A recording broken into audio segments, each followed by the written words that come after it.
Om Jananim Saradam Devim Ramakrishnam Jagadgurum Padapadme Tayo Shritva Pranamami Muhurmuhu.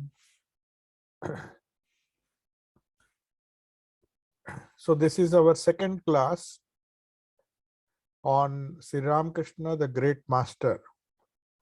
And we were discussing in the introductory talk that Swami Sharadananda, who was the biographer, who wrote this monumental 5-volume biography of Sri Ramakrishna, has asked the readers to open their to approach this book rather with an open mind, because Sri Ramakrishna was a sort of spiritual scientist.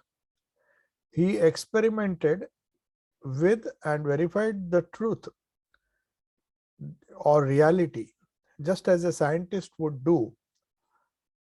So, and one more important thing we have to remember, that he never spoke of anything or asserted anything without experiencing it himself. For example, when Swami Vivekananda asked him, "Have you seen God?" Like most other leaders or spiritual personalities of his age, who said, "The scriptures say so." So Naren was not in a mood when he came to Sri Ramakrishna. He was not in a mood to meet somebody who would quote from the scriptures, because he had read the scriptures himself. He had read almost all the scriptures, including of Hindu religion as well as Christianity and other religions, religious denominations which were there in India at that time.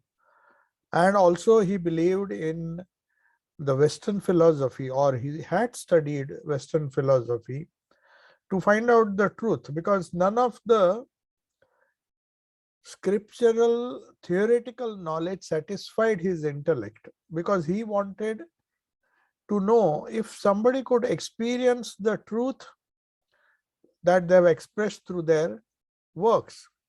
The spoken word, according to our Indian scriptures, a lot of importance is given to the spoken word, no doubt. And they call the Shastras Shruti, that which is to be heard. Shruti means that which is to be heard through the ears. But that doesn't mean that one can take all the words or take all the scriptural sentences or the meaning that we try to understand intellectually for granted. Nobody asks. In fact, the Vedas say in one of the Upanishads, Tatra Veda Aveda Bhavati, means you reach a stage where you transcend the scriptures and see truth face to face. That is why when Mahatma Gandhi was asked to write a foreword to the biography of Sri Ramakrishna, which was compiled by his Eastern and Western disciples, a smaller one, not this biography.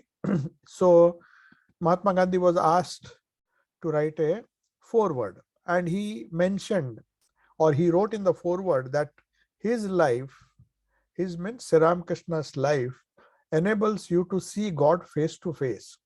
Now, what do you mean by seeing God face to face? It did not mean any vision, because he never believed in visions and mystical, though he believed in some mystical experiences. Unless he had those experiences themselves, he would not accept it. That was one unique feature about Mahatma Gandhi, that he wanted, he was also he also did a lot of experiments with truth, as he has named his biography himself. His biography is one of the autobiography is known as "And My Experiments with Truth." So, like all other people who have experimented with truth, including the scientists, the approach is the same, but the goal each one reaches may be different, because the pursuit of something which is transcendental is not common with all of them. Everybody has a particular goal in mind. For example, a physicist would like to unravel the secrets of certain things in which he wants to attain a sort of mastery.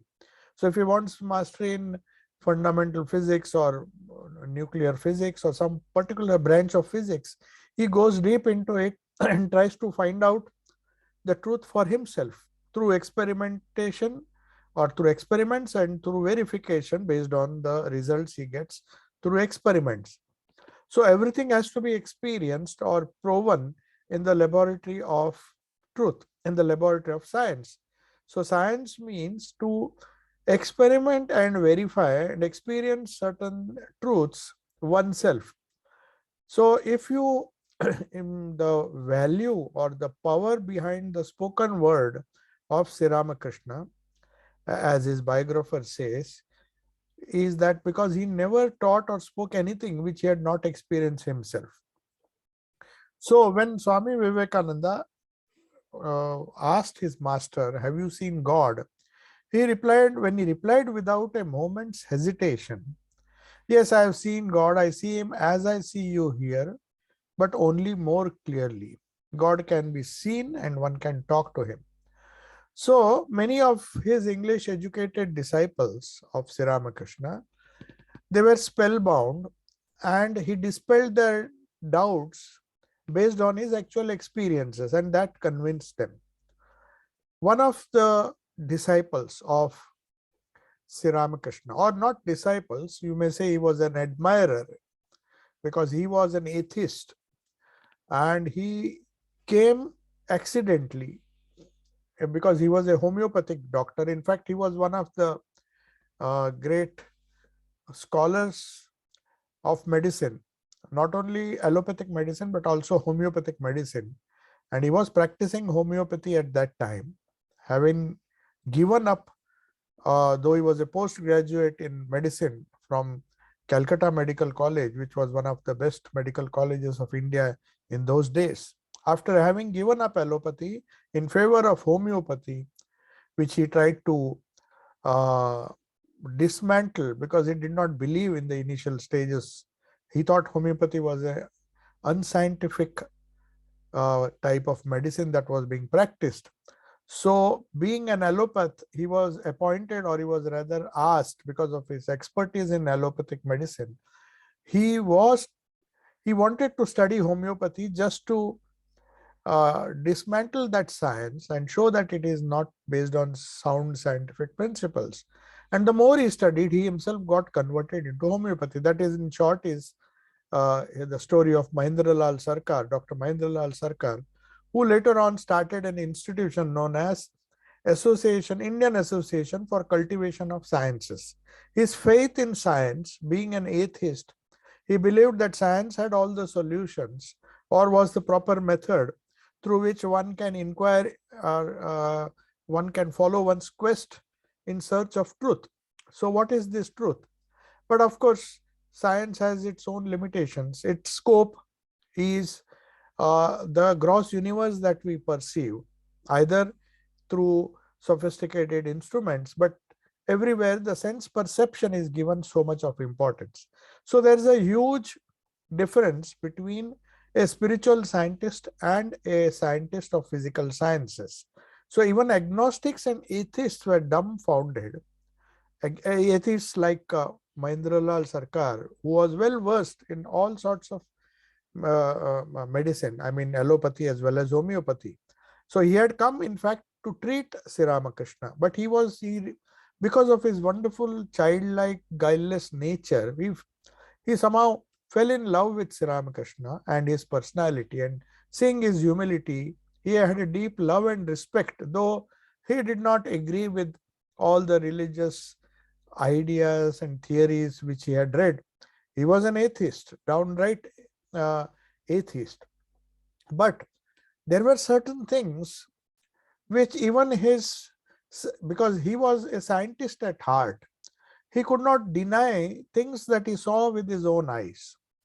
So when he saw the master in Samadhi, that is why as I discussed in my previous class, Swami Shardanand begins with the third part of he wrote his book, 5 volume book, biography of Sri Ramakrishna, and he began with the third part, which he was himself a witness. So he started with that because he was sure of the knowledge, sure of the facts. Most of the facts he was himself a witness, so there was no need for cross verification.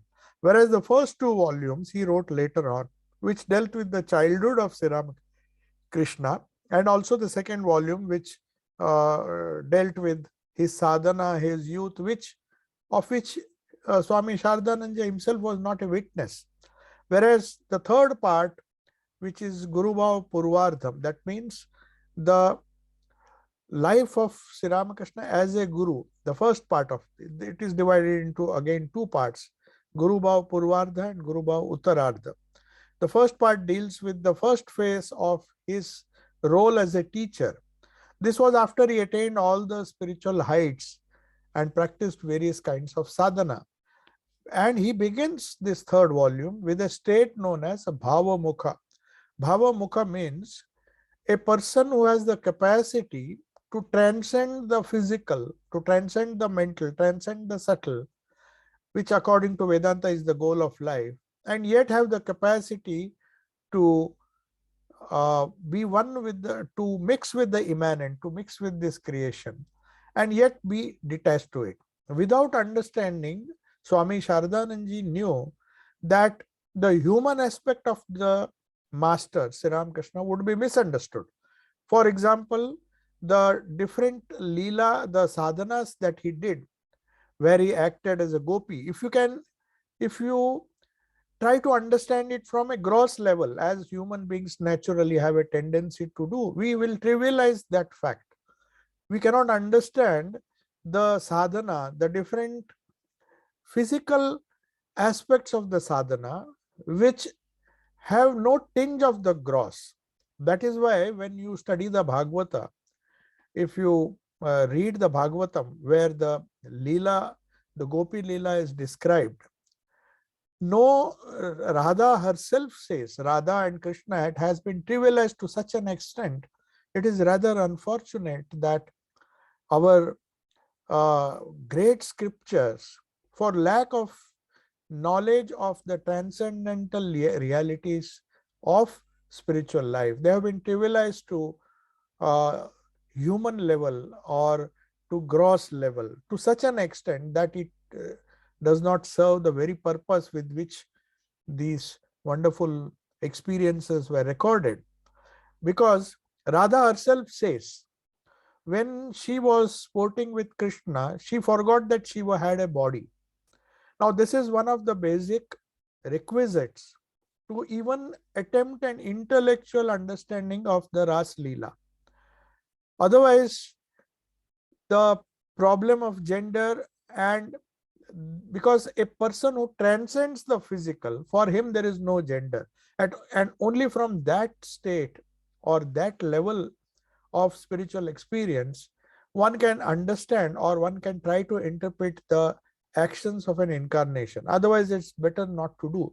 That is why Swami Shardanand ji in his third volume has very clearly explained the difference between ordinary jivas and people who had bhavamukha, who could demonstrate that transcendence in their own life. And one of the witnesses of this was Dr. Mahendralal Sarkar, who was astonished when he saw the state of samadhi of Sri Ramakrishna. So when he saw samadhi, he, as a doctor would, he tried to find out how is it that a body shows all signs of death. He tried to see the breath. There was no breath, there was no heartbeat, there was no pulse. There was absolutely no sign which by which a doctor can assert that Sri Ramakrishna was living. For all practical purposes, except that rigor mortis was not set in, the body had not become cold somehow, a little bit of warmth was there, but somehow he could not explain, because medical science was incapable of even declaring him as alive, because the pupils were not dilating. All the signs of determining a medical, from the medical point of view, all the signs which could prove that the body was still alive were absent. Now, from that state, that transcendental state which Sri Ramakrishna demonstrated that it was possible, he allowed himself to be examined, though he was not aware of that. He was in a transcendental state, and in that state of samadhi, the doctor took this opportunity to find out whether is it just some kind of trance. If it was just a trance, then he would have seen some signs of breathing, some signs of heartbeat. Everything had come to a standstill. Now, this was beyond all medical explanation. These things happened not once, not twice, but several times. And then he was convinced. Though he was an atheist and he somehow could not explain, and he did not turn, or he did not accept the spiritual realities or the Vedas or scriptures or the Bible or any other scripture for that matter, because Jesus very clearly said, you can understand the Lord who is the Spirit by yourself converting yourself into spirit. What does it mean? That as long as we have the least tinge of any gross uh, attachment to the gross, or identification with the gross or the subtle, one cannot transcend, and one will not be in a position to understand the divine drama. This Leela Prasang, the name is the divine play of Sri Ramakrishna. Now, this idea of Leela is something which is not very peculiar to Hinduism or Vedanta. It is also discussed in Christianity in a different way. So, when Jesus speaks of transcendence, when he speaks of the spirit, he really means it. The spiritual entity within, which cannot be explained by any amount of uh, our gross understanding. So one has to first transcend that gross and experience that transcendence within, and then one can come down and try to see that unity amongst the diversity. All these ideas of gender equality and so many things are going on in the name of, but those problems cannot be solved at the gross level.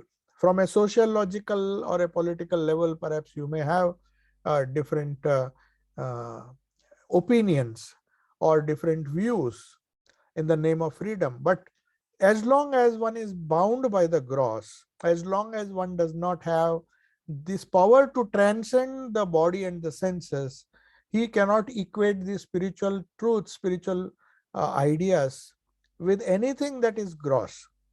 So that is why right from the beginning in the Ramakrishna tradition, we never comment upon sociological, political issues, because they are based on selfishness, they're based on greed, they're based on gross. The main reason why one should not involve oneself in all these things, because they deal with the gross, and the spiritual quest is to transcend the gross. So as Jesus said, you cannot have both God and mammon at the same time. Mammon in the sense the world, the worldly problems, the only way to be free from all these issues is to transcend them.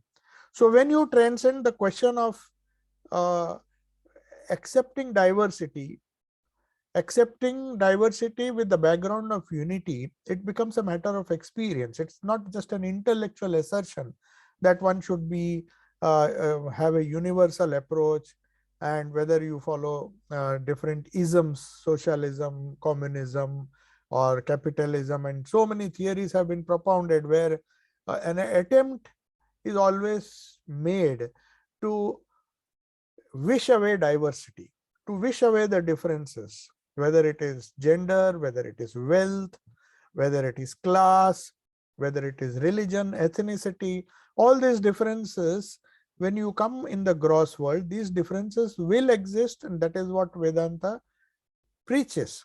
That is what Sri Ramakrishna verified through his own life, that as long as you are bound to the relative, the problems, the sociological problems, the ethical problems, the moral problems will continue to haunt you, and you will be trying to find out certain solutions which will elude you no matter how much you try. No matter how much we try, there will be a different opinion, and the conflict will never end. Some people will support certain things, some ism or some political ideology or social ideology, or some people will speak for certain sociological behavior and other things, but you will never come to a concurrence, because diversity is the very nature. As you come down from the transcendent to the immanent, so there cannot be a worldly solution to our worldly problem. No matter how much we bang our heads against the wall, the worldly problems can never, that is what Sri Ramakrishna's wonderful life shows. The only way you can solve, he never attempted to solve any problems. Even his own cancer, he was a victim of a disease of his gross body. And when he was requested by people that you can easily use the power of your yoga if you try to cure yourself, then he says, what is the purpose? This body of flesh and bones and cage of flesh and bones, should I put my mind? Should I not rather use my mind to transcend? As Jesus has said in the Bible, you cannot have God and mammon. God in the sense spirit. You cannot hold on to the spirit and yet hold on to the mammon or to the gross universe, or the universe which considers this gross things as real, as not as temporary but as absolutely real. But even in the field of physics, chemistry and biology, if you see, the more deeper we go, the physicist, the more he goes into the quantum world, somehow he finds the gross simply vanishes. He fails to understand whether matter is really there or is it just a vibration. It gets converted into energy, and energy just vanishes. There's a lot of emptiness, void. So is spirit getting converted into matter, or is matter getting reduced to, or finally dissolves itself in the spirit, in pure consciousness? That is a eternal quest. And even it is the quantum physicists and all the scientists now are racking their brains trying to find out what exactly is matter. The moment they try to find a solution and come to a conclusion, the matter vanishes. And they find this dual nature of matter and energy, and then finally they are not able to conclude this way or that way. So if a search for truth, as Swami Vivekananda said, whether you start with the idea that this gross universe is transient or not, ultimately if your search for truth is genuine, even the scientist will come to the same conclusion, and he will come to the doors of infinite, the doors of transcendence, transcending reaching that transcendence, or raising one's mind above that and merging the mind in samadhi. That itself is a experience. It's a verification of the truth that spirit alone or the consciousness alone exists. And this fact, in the third volume, in the third part of Sri Ramakrishna's biography, has been explained, the state of Bhavamukha, where Sri Ramakrishna, as if one is moving from one room to another, he could reach that transcendental state. A normal person, a normal human being, if he tries to do that, once he transcends, then he cannot come back.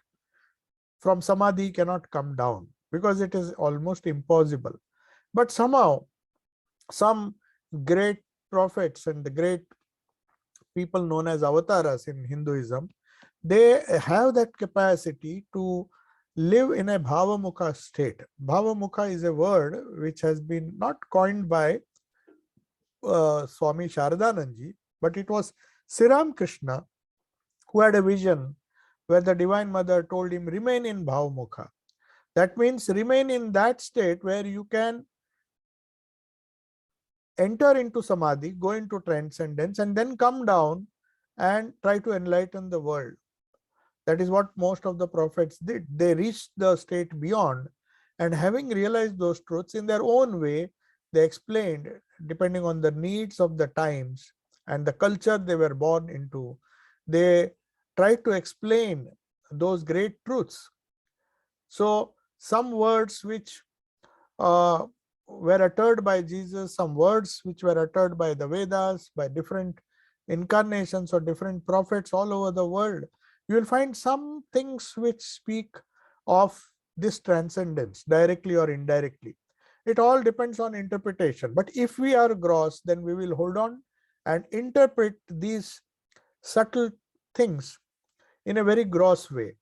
So when Jesus said unequivocally that you can't have God and mammon at the same time, that means you can't have the spirit, you can't reach and transcend the gross and at the same time be in the gross. That is true for a ordinary human being, because if he says that he accepts diversity, then all the problems of the world, he seeks a worldly solution, in other words, for his worldly problems, trying all sorts of isms, trying all sorts of political, social, and other ideologies and rational arguments to uh, prove his point of view as regards the state of diversity and why there should be unity in this world. But the unity in this world can never be unless you transcend. It is only a transcendental person, a person who can transcend the senses, who can demonstrate the reality of Samadhi as Sri Ramakrishna did in his life. And this was verified by this doctor because he had the opportunity to test how a person behaves when he is in Samadhi. If one shows the sign of a dead person, a person in whom there is no sign of life for such a long time, and then that same person comes back. So to explain that, the idea of Bhavamukha was explained in the third volume. In the beginning of the third volume, Swami Shardananji starts with this argument, starts with this idea of Bhavamukha. So to understand, he knew, and when he started writing a biography, which were published in a serial form in one of the Bengali magazines, which was known as Udbodhan. So he began with this third volume, and he tried to give a scientific explanation to all the different spiritual mystical states which Sri Ramakrishna experienced, how he practiced sadhana, how he taught spirituality, how he trained his disciple by observing the physical characteristics of them and reading their minds as if one would read a book. Then he explained these wonderful truths through simple parables and folk tales. Like all the great prophets, they have always spoken through the medium of parables so that even a common man can appreciate and understand these deep spiritual truths. Like Jesus's parables, we have the wonderful stories of Bhagwan Buddha, who in his own way described so many of the transcendental truths, so that a common man who had no access to theology or philosophy and other things, clearly showing that one does not need to have a knowledge of theology or philosophy and an intellectual understanding to experience these spiritual truths. What is necessary is sincerity. If with sincerity, these parables, these folk tales, and the wonderful treasury of the parables left behind by the great spiritual teachers of the world, if they are understood, or if one is sincere, and above all, if one can transcend the body, which is very important. So that's why when Jesus said man does not live by bread alone, what he meant was not just the bread that we eat, but man does not live through nourishing his physical body.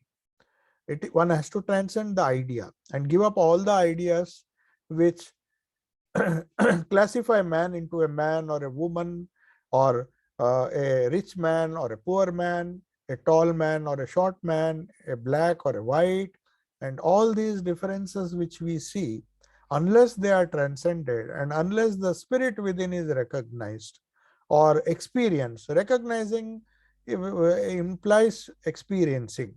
It is not an intellectual acceptance of the fact that the same spirit. No amount of scriptural knowledge or interpretation or polemics will convince a person or will benefit a person unless he experiences this unity within himself and outside. This is possible only when you attain to the state of samadhi. So, all the ordinary actions of an incarnation, this is a warning which a sort of warning or a caution which Swami Shardanand explains in this third volume. That is why I discussed it, because when we start discussing the first two volumes, you will find many incidents in his life which to a gross mind will appear to be rather trivial. They cannot be appreciated unless one understands the transcendental state that he ultimately attained. So no amount of impurity, least amount of impurity or attachment to the gross or to the things of the world can help us to realize these spiritual truths. That is the message which all the prophets have unequivocally given. The interpretations, of course, of those prophetic utterances, whether it is the Bible or the Quran or the Buddhist scriptures or even the Vedas, as long as it is understood through an experiential verification, not through an intellectual assertion or intellectual understanding, that has its value. Reason has its value. Reason helps us to dissect things and clean the dirt which is there in our mind. Beyond that, it cannot do anything. It is only the real experience of truth, the transcendental experience of truth, that gives us a kind of conviction, which in our scriptural terminology in the Sanskrit is known as Shraddha. So Shraddhavan means one who possesses Shraddha, or one who is possessed of Shraddha. Shraddha doesn't mean faith as it is popularly translated. A man of faith, he may say, I have faith in the Bible, I have faith in the Vedas, I have faith in the Upanishads, I have faith in the Quran. That doesn't mean anything. It's one can as well be an atheist, then say one has faith, and one who cannot live up to those teachings. It really doesn't matter if one says one has faith in this or that, or this church or that institution, or this organization, or this philosophy, or this book or that book, or this dogma or that dogma. It really doesn't matter. As long as you have an experiential verification of the truth that is contained in the scriptures, it really doesn't matter. So a person, even a child, is far better than a scholar who professes to understand the scriptures if he has experienced certain truths. So that is why Jesus said, you cannot enter into the kingdom of heaven unless you be like that child. So what does this childlikeness mean? It is not childish lack of faith or lack of belief. It is a attitude in life which is open to new ideas, open to truth, without any covering of ego. A child does not have an ego. Whatever it sees, it accepts, it believes, not believes, one has, unless he experiences something, he will not accept it. You can't cajole him or convince him and say that I will give. You have to show him the chocolate if he asks for one. And you can't tell him that I have a chocolate. He is not going to be convinced, because he has that childlike nature, simplicity around him, and he believes in experience and experience alone. So we'll find these characteristics in Sri Ramakrishna. He was not convinced by any amount of philosophy. If somebody said this book said this, that book said that, but his question would be, I have not seen it. If I can experience it, I will accept it. So this longing for God, the love for humanity, and all these wonderful characteristics are a result of his spiritual visions or samadhi or the bhavamukha state which he attained in his life. So Sri Ramakrishna's life, if you see in the introduction, Swami Shardanji says that he bears witness the Leela Prasang, actually the Sri Ramakrishna, the great master, the 5-volume, based on the 5-volume Bengali book Sri Sri Ramakrishna Leela Prasanga. It can be translated more correctly as Sri Ramakrishna and his divine play. For them it is a play because they are not born in this world because of their karma.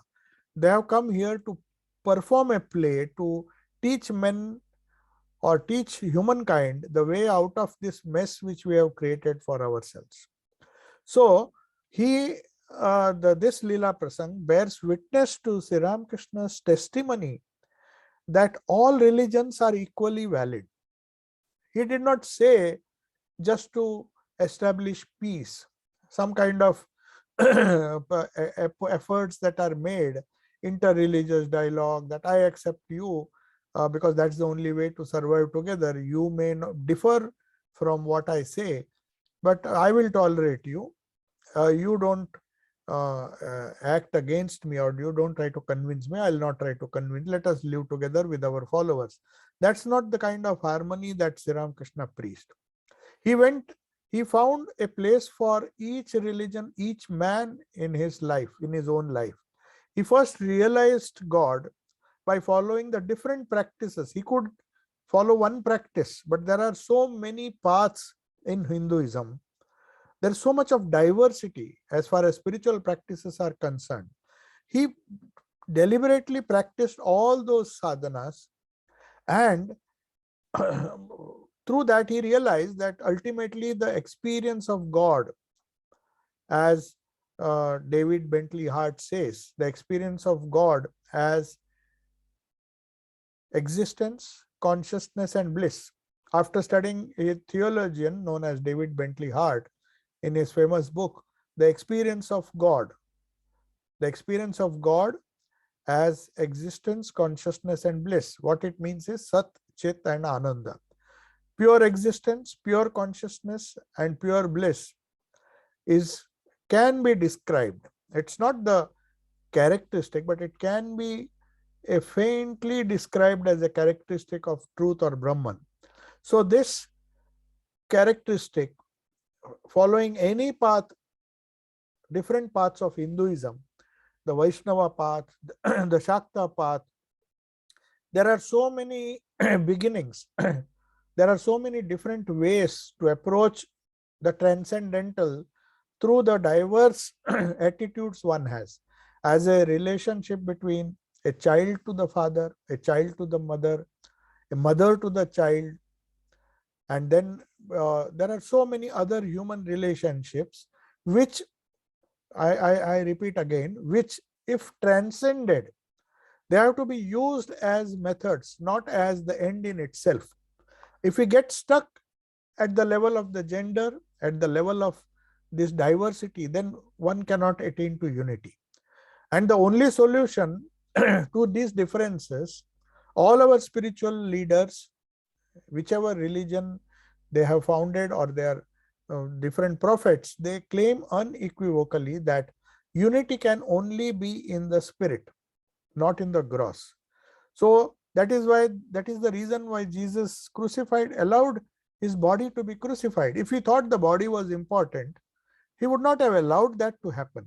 He definitely had a choice not to allow that to happen, but he preferred to be crucified simply for the reason he knew that this gross is not only temporary, it is absolutely useless. Because one who is established in the spirit has to give up the gross.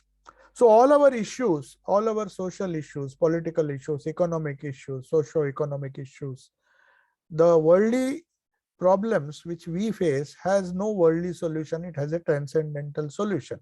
There can only be a spiritual solution to our worldly problems. And if we try to find out a worldly, we'll be just moving, just like a blind man moving in the dark, we will end up nowhere. So that is what Sri Ramakrishna realized when he started his sadhana through different religious paths within Hinduism, and each path was a unique path, and but it reached the goal he reached was the same. That is what he realized through his own practice. So, and then he followed it by the Christian and the Islamic paths and other paths. Such a journey where experiential knowledge of the truth through these different paths was practiced by a single person in one life is unique in the religious history of the world. That is why Sri Ramakrishna, his life, it is very, very important for any person belonging to any faith, or even one who believes in Sri Ramakrishna, especially so, one who professes to be a part of the Ramakrishna movement, in the sense, not in a sectarian sense, because Swami Vivekananda said we are a sectless sect. We don't believe in any sect, for the simple reason that our master Sri Ramakrishna did not believe in. He has not come to found a different sect, that you follow this path, then only, the only thing, only condition he laid was that you have to be universal. That universality cannot be, that is a one sentiment, irrespective of the faith in which you are born. Universality is something which you should not sacrifice. You have all rights to call yourself a Hindu or a Muslim or a Christian, but that doesn't mean that the other paths are not true. You can never say, and that is one thing which Sri Ramakrishna never accepted, that my path alone is true and your path is false. That is the only condition of being a adherent to the philosophy and life of Sri Ramakrishna. This is one important thing. So he proclaimed, based on his own experience, that as many paths, so as many faiths, so many paths. Joto mat, toto path. Now we have to remember, as many faiths, faith is just a beginning, and it enables you, it is not the goal. If I say I am a Christian by faith, I am a Muslim by faith, or I am a Hindu by faith, that just shows that I am now going to follow a particular path. I have not reached the end of that path. So I have no right to say that my path alone is true unless I reach the end of that path. I am a beginner in my faith, in my path, and I have to stick to that faith. But a person like Sri Ramakrishna, who has entered this Bhavamukha state, having reached the end, as he himself used to explain very nicely, that when a person ascends the stairs to go to the terrace, he climbs the different steps, he examines, perhaps he is a civil engineer, so he sees there are different stones, cement, and all the mortar, the bricks. He sees everything, and he sees the material with which the steps have been made. But as he ascends the steps and reaches the terrace, and then he finds, after reaching the terrace, that is also made of the same substance. But before he reaches the terrace, he cannot just, as a matter of faith, say that the terrace is also made of the same material. He cannot assert. He has to climb each stair. So this climbing is a faith or is a path.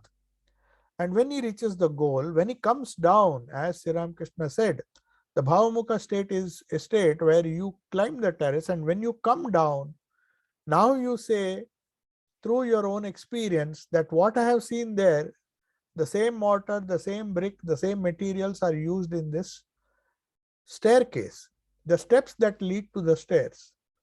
So there is a huge difference. You can't just standing here examining the first step assume that the terrace is made of the same stuff. You have to experience it, climb the staircase, reach the top, see it for yourself, and then come down.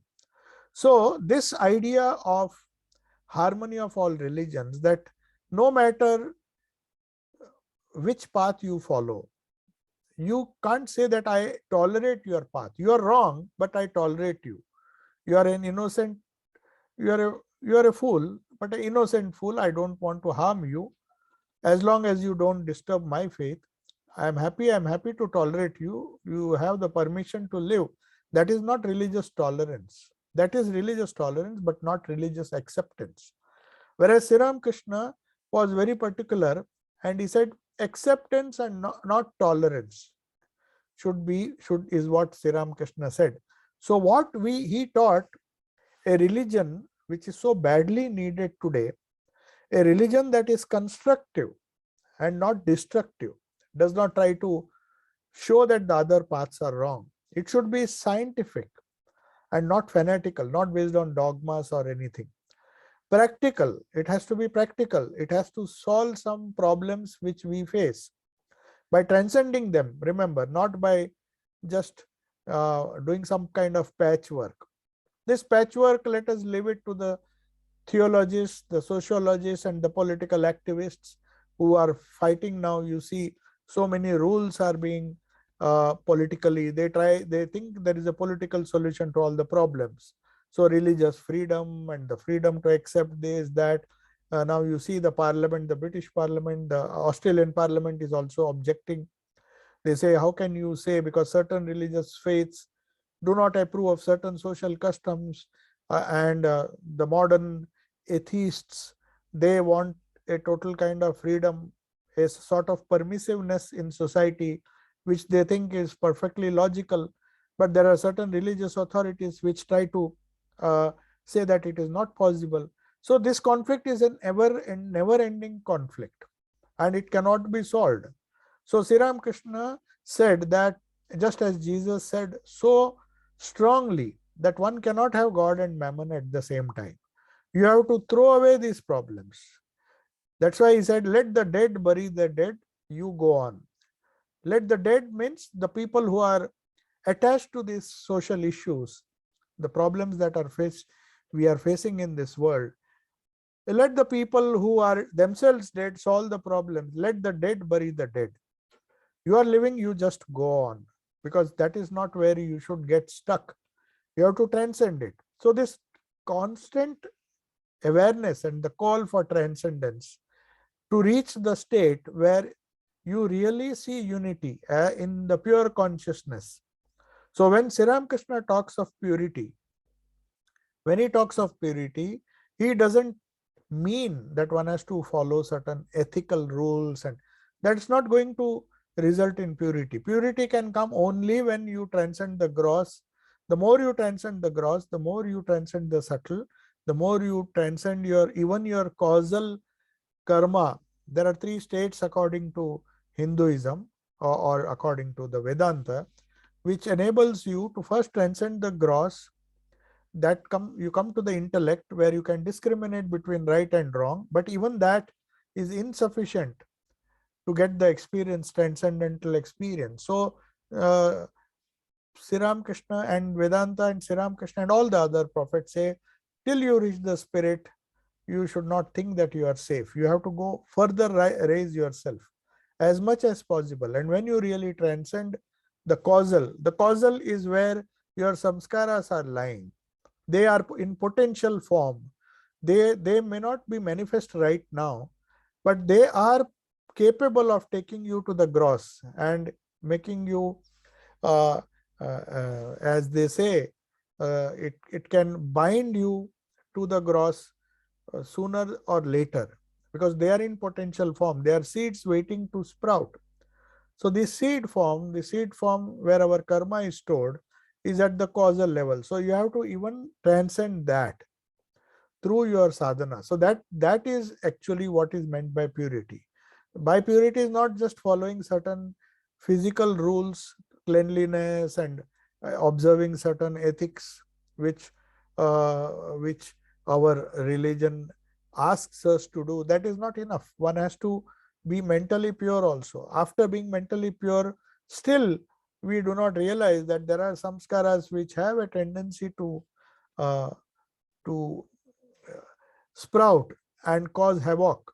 So these seeds have to be destroyed. According to Patanjali, that is the only way you can destroy all the tendencies, the inherent tendencies in our mind. And when you transcend that, you transcend the causal level. So sthula, that is gross, sukshma, the subtle level, the subtle existence of our the subtle level of our personality, and then causal, the karana sharira. So we have three types of body, three types of encasings. You can say there is another division which divides the human personality into five encasings or sheaths as they are known. The gross, the pranamaya, the annamaya, the gross body, the pranamaya, the living force, the life force in the body, the manomaya, the reactionary mind which enables us to intercept data, perceive data and react to them.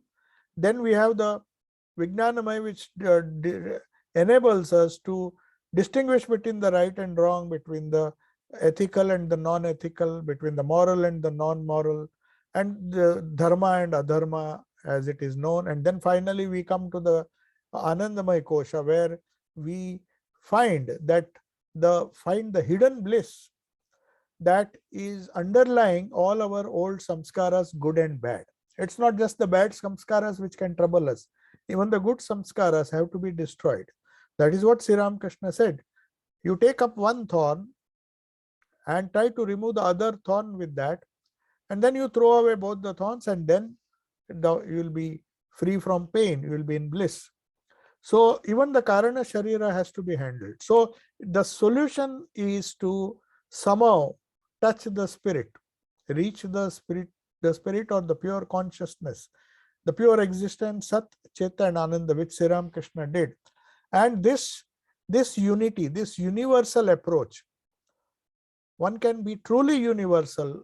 Only a person who has reached this level can be truly universal, not one who is fighting for some kind of haphazard unity in this diversity, trying to disturb, trying to find out whether this system gives a better sense of unity, a better sense of universalism, as some of the different political systems or isms, the different isms, socialism and different isms were propounded by great intellectual scholars.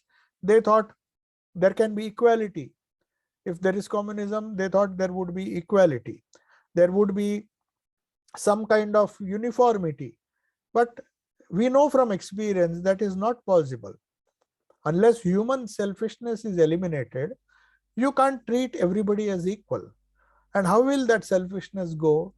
That selfishness can go only when the ego goes, when you transcend this limited, these five sheaths or the three bodies, Sthula, Sukshma and Karana.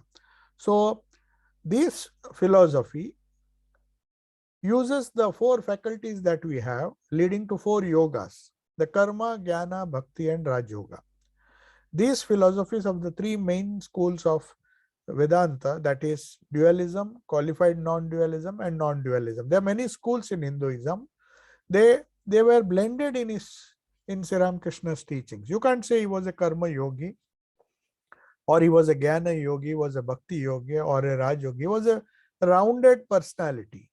He had devotion, he used his emotions, and not only used it, but he reached the perfection of purified emotions. He purified his emotions to such an extent that he taught the highest philosophy of bhakti by his own experience, by his own actions, by his own sadhana. So in bhakti, he was a master. In jnana, he was a master, because nobody could argue, even the great atheists and philosophers, and even Naren and all the great people who are educated in the Western university, M for example, tried to argue with Sri Ramakrishna using the logical training that he had, the rational training. He was priding himself. He prided himself that he had access to a sound sense of rationality based on the different systems of philosophy he had read, but even his logic was destroyed by the experiential, you can say, spirituality of Sri Ramakrishna. So we find a lot of people, personalities came to him, whether they were dualists, whether they were followers of bhakti, karma, jnana, and experts in Raj Yoga, all were blended in his teachings. Whichever school you belong to, whichever religion, whichever ethnicity you belong to, they all found something which would empower them to realize the truth through their own paths. Everybody thought Sri Ramakrishna is my own.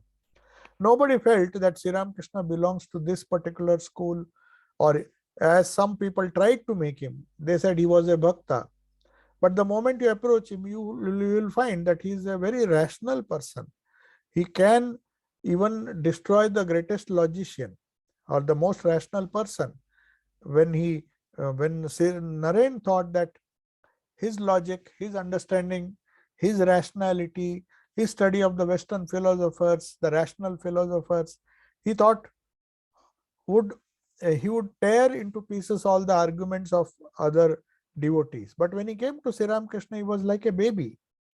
And in his own life, Sri Ramakrishna, Swami Shardanji says, he saw that not only he lived these different religious sects, he performed sadhana according to the different sects, but according to Holy Mother Sri Sharda Devi, such a natural renunciation, such a abhorrence for the things that are worldly, to Kamini Kanchan, to Kamini Kanchan in the sense to lust and greed. These were eating the vitals of human society. According to Sri Ramakrishna, he came in an age where materialism meant attachment to sex and gold, or lust and gold. Attachment to lust and gold in the most grossest form was eating into the vitals of society, especially Calcutta. So that's why he told Holy Mother, can you not see that the people of Calcutta are, he did not mean Calcutta alone, but the whole of India, the whole of the world actually. Because he lived in Calcutta, he said people of Calcutta, because they were impacted by the materialistic thoughts of the West. That is the place through which all the Western thoughts, the Western materialism entered India. So unfortunately, though it was the capital of India at that time, it was the Western thoughts that dominated the minds of the youth. And based on that, they were trying to criticize everything that was leading one to spiritual values, to higher values of life. They were trying to see, they were blinded by their desire to imitate the West. Not that West did not have any good qualities, but the whole of West was dominated by this kind of materialistic fever, which according to Swamiji destroyed them. And the World War I and II was a witness to that fact, that no amount of material prosperity would lead to peace and spiritual development. So he said Europe is sitting on the top of a volcano and it will burst. This he said in 1900 when he was passing through Europe. He said, I smell war here. Even before the First World War was fought, Swami Vivekananda, following the footsteps of his master, could smell war. And he said, if this thing continues, if the materialistic tendencies in the human heart, in the human mind are allowed to increase, in the words of his master was more rustic, and that is why he used the simple words Kamini Kanchan. The people are hurt when the first time they were translating gospel in America, which was a highly materialistic society. Many of the translators told Swami Nikhilanandi, was translating from Bengali. He said, what's the meaning of this Kamini Kanchan? Why is Sri Ramakrishna again and again talking of these things? These things are the prime movers of American society. It's the prime movers of Western society. What is life without money and lust and gold? These are the two things after which civilization apparently has run after, and lot of wealth and the consequence, as a consequence, this desire for lust and money, they are at the root of so-called modern progress and civilization. So if you publish this book, he was warned, in fact. He says, if you publish Sri Ramakrishna's book and use the same word, why don't you tone it down a little bit?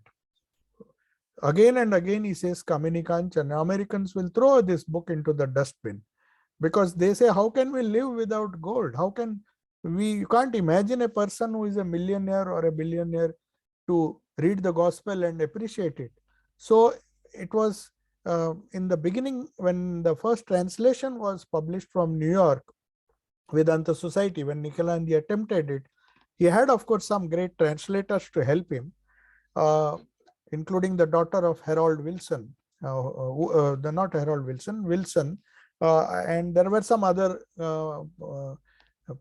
great poets who helped him to translate the Bengali poetry into English.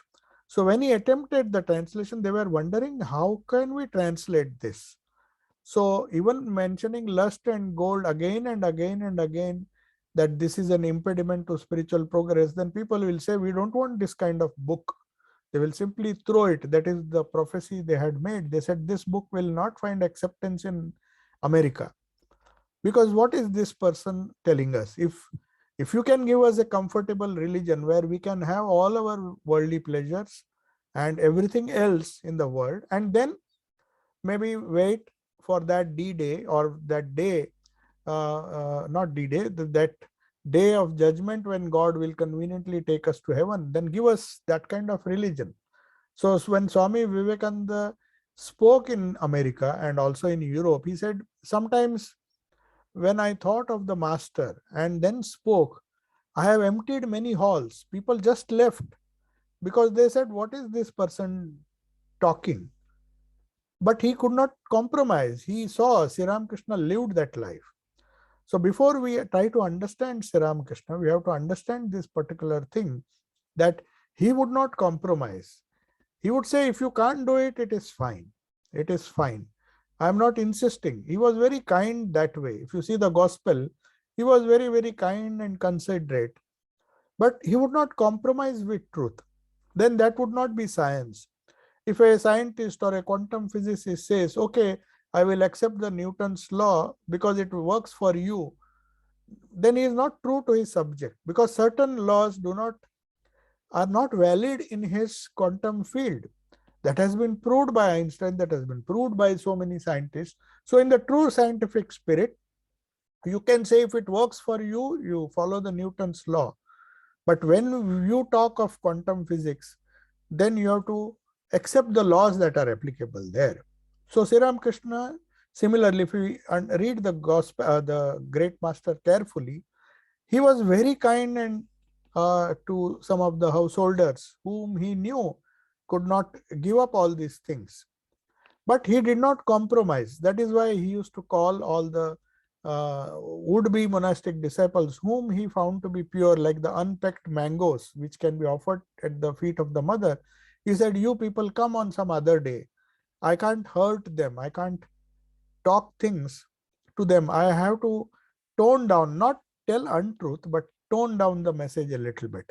So that's what Americans advised the American authors or the American writers who were helping Swami Nikhilananda to translate. They said, why don't you tone it down? Because that was the spirit of Sri Ramakrishna. He never spoke a harsh word against anybody's faith. He was so embracing. He had an all-encompassing love and compassion that transcended all sectarian narrowness and bigotry. But that doesn't mean he changed his opinion as far as, just as the great prophet said, when you say, I can't, God and mammon cannot, you could not force Jesus to tell that this world is true as well as God. You can have God and the spirit in spite of having the world. You have to give up the one to reach the other. In that he was uncompromising, but he was very liberal to other sects. He says, why even Christianity or even Islam or even any religion where you talk of the spirit, you talk of the truth, and you are sincere, that will lead you to your goal. But the only condition was that you cannot have the base your philosophy on the temporary and expect that you to give permanent bliss, permanent life, and solve your problem. If you want to solve your problem, be scientific. Nothing temporary. You can't buy a multi-storied building with $500 in your pocket. It may be useful to you to buy a small place or buy a hut, but those $500, if you go and ask somebody to give you a multi-storied building, it is not possible. So also he said there are differences, there are different paths. All may not lead to the same goal, but if one is sincere, there are certain things, some universal laws which are common, which transcend all sectarian narrowness and bigotry. If you read through the lines, then whether it is the Bible, the Buddhist teachings, or the Hindu scriptures, whichever path you follow, ultimately none of them, if they are sincere, will tell you that you will find a worldly solution to your worldly problem. They always will insist on a spiritual solution to the worldly problem. So now I shall take your leave. I've already exceeded by 10 minutes. So I shall take your leave. We will meet next time. It's almost 8:20 now. We started at 7:10. So next time I'll try to start sharp at 7 so that we can end at 8. Don't want to delay you. Om. Let me just see if there is any question. Otherwise, I will. Yeah. Okay. There's no question, and there's no time also. So I'll take your leave. So we'll be meeting again for this class on next Thursday. Om Shanti Shanti Shanti. Hari Om Tat Sat. Sri Ramakrishna Arpanamastu.